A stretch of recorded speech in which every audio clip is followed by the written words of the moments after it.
আমাদেরকে প্রচেষ্টা করতে হবে, আমাদেরকে চেষ্টা করতে হবে আমাদের শারীরিক, মানসিক, আর্থিকভাবে আমরা চেষ্টা করতে হবে আল্লাহর আইন দিয়ে যেন এই দেশ পরিচালিত হয়।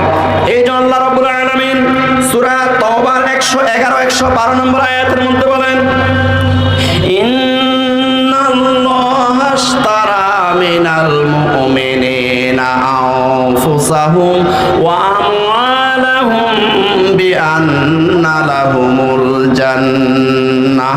আল্লাহ রাব্বুল আলামিন বলেন যে নিশ্চয় আল্লাহ সুবহানাহু ওয়া তাআলা মুমিন বান্দাদের জান এবং মাল ক্রয় করে নিয়েছেন বিআন্না লাহুমুল জান্নাহ, জান্নাতের বিনিময়ে।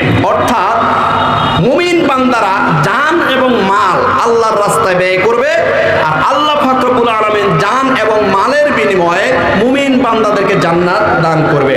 ইউকাতিলুনা ফি সাবিলিল্লাহি ফায়াকতুলুনা ওয়া ইউকতালুন।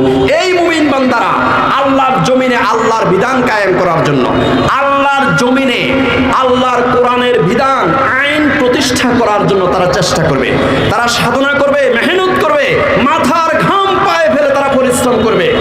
সর্বশেষ চূড়ান্ত পর্যায়ে যখন জিহাদের ময়দানে ঝাঁপিয়ে পড়া দরকার, ফায়াকতুলুনা ওয়া ইউকতালুন, জিহাদের ময়দানে ঝাঁপিয়ে পড়ে আল্লাহর দুশমনকে কতল করবে এবং নিজেরাও শহীদ হবে। ওয়া'দানা আলাইহি হাক্কান ফিত তাওরাতি ওয়াল ইনজিলি ওয়াল কুরআন। তাওরাত, ইনজিল এবং কোরআনের মধ্যে যে ওয়াদা করা হয়েছে মুমিন বান্দাদের জান এবং মাল যদি আল্লাহর রাস্তায় ব্যয় করে আল্লাহ পাক এর বিনিময়ে জান্নাত দিবেন, এই ওয়াদাটা সত্য। এটা তাওরাত, ইনজিল এবং কোরআনের মধ্যে এই ওয়াদাটা করা হয়েছে।